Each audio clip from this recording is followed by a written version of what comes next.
ప్రభునందు నాకు అత్యంత ప్రియమైనటువంటి వారులారా, మన ప్రభువును రక్షకుడైనటువంటి యేసుక్రీస్తు వారి యొక్క శుభనామంలో మీ అందరికీ నా హృదయపూర్వకమైన శుభములు తెలియజేస్తున్నాను. ఉదయకాల సమయంలో దేవుని వాక్యాన్ని ధ్యానం చేసుకుందాము. ఈరోజు వాక్య ధ్యానం కొరకు మనం తీసుకున్నటువంటి లేఖన భాగం ఇర్మియా గ్రంథం 31వ అధ్యాయం 13వ వచనం చదువుకుందాం. వారి దుఃఖమునకు ప్రతిగా సంతోషమిచ్చి వారిని ఆదరించెదను, విచారము కొట్టివేసి నేను వారికి ఆనందము కలుగజేతును గనుక కన్యకలను యవనులను వృద్ధులను కూడి నాట్యమందు సంతోషించెదరు. ప్రియారా, ఇక్కడ దేవుని వాక్యం సెలవిస్తూ ఉంది. వారి దుఃఖమునకు ప్రతిగా నేను సంతోషమిస్తాను, వారిని ఆదరిస్తానని దేవుడు మనకు వాగ్దానం చేస్తున్నాడు. ఉదయకాల సమయంలో వారి కొన్ని విచారాన్ని కొట్టివేసి నేను వారికి ఆనందం కలుగు చేస్తానని చెప్తున్నాడు. ఈ ఉదయకాల సమయంలో వాక్యం వింటున్నటువంటి ప్రియమైనటువంటి వారులారా, మీరు ఏ స్థితిలో ఉండి ఈ వాక్యం వింటున్నారో నాకు తెలియదు, కానీ వాక్యం నీతో సూటిగా మాట్లాడుతుంది, నీ వద్దకు వస్తుంది. ప్రభువు నీతో మాట్లాడుతున్నాడు, నేను ధైర్యపరుస్తున్నాడు. ఉదయకాల సమయంలో ప్రిబిడ్డ, ఒకవేళ నువ్వు దుఃఖంతో ఉంటే ఆయన దుఃఖాన్ని తీసివేసి నీకు సంతోషం ఇవ్వబోతున్నాడు. ఒకవేళ ఆదరణ లేని దానిగా ఉంటే నీ దేవుడు నిన్ను ఆదరించబోతున్నాడు. నీ మనసు నిండా విచారంతో నిండిపోయి ఉన్నావేమో, ఒకవేళ ఈ ఉదయకాల సమయంలో ప్రభువు నీకు అభయం ఇస్తున్నాడు. నీకున్న విచారాన్ని కొట్టివేసి నేను వారికి ఆనందం కలుగు చేస్తానంటున్నాడు. ఈ ఉదయకాలం నీకున్న విచారం అంతటిని తీసివేసి ఆ విచారానికి బదులు దేవుడు నీకు ఆనందం కలుగు చేయబోతున్నాడు. నమ్ము, విశ్వసించు. విశ్వాసంతో దేవుని వాక్యాన్ని విని నీ హృదయాన్ని ప్రభు కొరకు సిద్ధం చేసుకోవలసిందిగా ఈ ఉదయకాల సమయంలో ఈ వాక్యం నిన్ను హెచ్చరిస్తూ ఉంది. 31వ అధ్యాయంలోనే 4వ వచనం మనం చదివితే, ఇశ్రాయేలు కన్యక, నీవు కట్టబడినట్లు నీకు మీదట నిన్ను కట్టింతును, నీవు మరలా తంబుర్లను వాయింతువు, సంబరంపడు వారి ఈ నాట్యములలో కలిసెదవు. 31:3లో మనం చదువుకున్న చివరి భాగం, శాశ్వతమైన ప్రేమతో నేను నిన్ను ప్రేమించున్నాను గనుక విడువక నీడలో కృప చూపుచున్నాను అని దేవుని వాగ్దానం మనకు చేస్తున్నాడు. వాగ్దానం దేవుడు మన ఎడల శాశ్వతమైన ప్రేమతో మనల్ని ప్రేమించే దేవుడు, విడువ కృప చూపే దేవుడు. కాబట్టి ఇక్కడ చెప్తున్నాడు, ఇశ్రాయేలు కన్యక, నువ్వు మరలా కట్టబట్టడానికి నేను నిన్ను కట్టిస్తాను. ఒకవేళ నీ పరిస్థితి విచ్ఛిన్నమైనట్టుందేమో, పగిలిపోయిన కుండలాగా నీ పరిస్థితి ఉందేమో, తిరిగి నేను నిన్ను కట్టబోతున్నాను అంటున్నాడు. తిరిగి నీ నోటి నుండి నవ్వు కలుగు చేస్తాను, నీ హృదయంలో సంతోషం కలుగు చేస్తాను. నువ్వు తిరిగి మరలా తంబూరాన్ని వాయిస్తావు, సంబరంపడి వారి నాట్యంలో కలిసి సంతోషగానం చేస్తావు అని చెప్పని ఇక్కడ దేవుని వాక్యం సెలవిస్తూ ఉంది. కీర్తన గ్రంథం 30వ అధ్యాయం 11-12 వచ్చిన కూడా చదువుకుంటే, నా ప్రాణం మౌనంగా ఉండక నేను కీర్తించినట్లు నా అంగలార్పును నాట్యముగా మార్చి ఉన్నావు. నీవు నా గోనె పట్టు విడిపించి సంతోష వస్త్రం నన్ను ధరింపజేసి ఉన్నావు.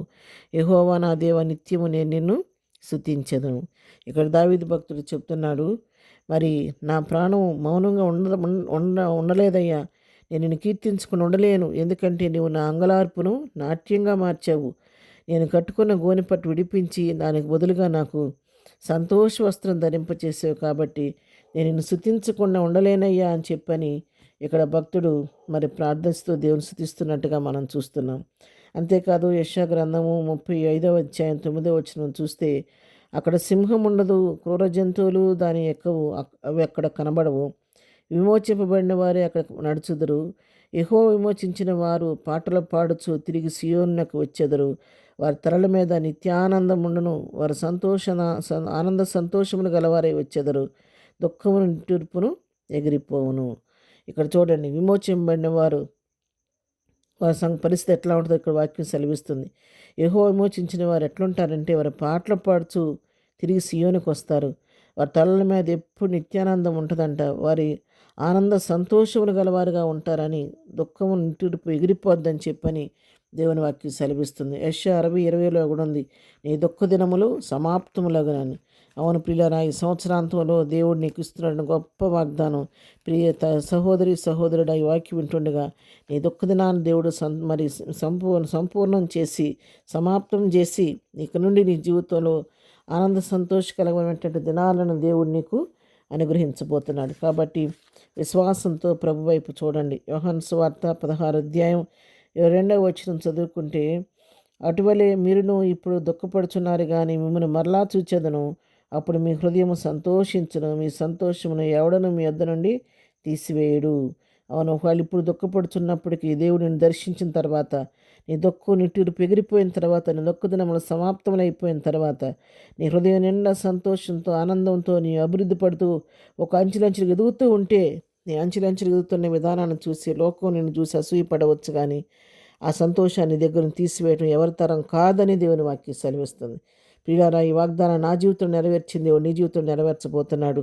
ఉదయకాలం ధైర్యంతో కృపాసనకు రండి. ప్రభువా, నా దుఃఖదినాలు సమాప్తం చేసిన నోటి నవ్వు కలుగు చేయమని ప్రభు సహాయం తీసుకోండి. ప్రభువే మీ అందరి పట్ల కార్యం చేసి మీ నోటి నవ్వు కలుగు చేయబోతున్నాడు. ప్రార్థన చేసుకుందాం. ప్రేమ కలిగిన తండ్రి, పరిశుద్ధుడైన మా ప్రియ ప్రభువా, నీకు నాకు వందనాలు. ఉదయకాల సమయంలో వాక్యం ఉంటున్న మా ప్రియులందరినీ దీవించి ఆస్వాదించండి. వారి జీవితాల్లో ఉన్న పరిస్థితిని ఎరిగిన దేవుడు, ఈ ఉదయకాలం ఎవరు ఏ స్థితిలో ఉండి వాక్యం ఉంటున్నారో చూస్తున్నావు కాబట్టి ప్రతి వారి హృదయ వేదన మీరు తీర్చండి. దుఃఖంలో ఉన్న వారిని ఓదార్చండి. సమస్యలను వారిని విడిపించండి. నెమ్మది దొరక నెమ్మది ఇచ్చేయండి ప్రభా. విడిపోయిన వారిని కట్టబట్టడానికి సహాయం చేయండి ప్రభా. నీ స్తోత్రాలు. గాయపడిన హృదయాలు మానపట్టడానికి సహాయం చేయండి ఆయన. విచారంతో ఉన్న హృదయాలు విచారం కొట్టివేసి సంతోషం కలుగు చేయను. ఆ దుఃఖ వస్త్రం విడిపించి నన్ను ఉల్లాస వస్త్రం, సంతోష వస్త్రం వారికి ధరింపచేయండి ప్రభు. నీ కొందనాలు చెల్లించుకోవాలి. కన్నీటిని మీరు ఆనంద బాష్పాలుగా మార్చండి నాయన.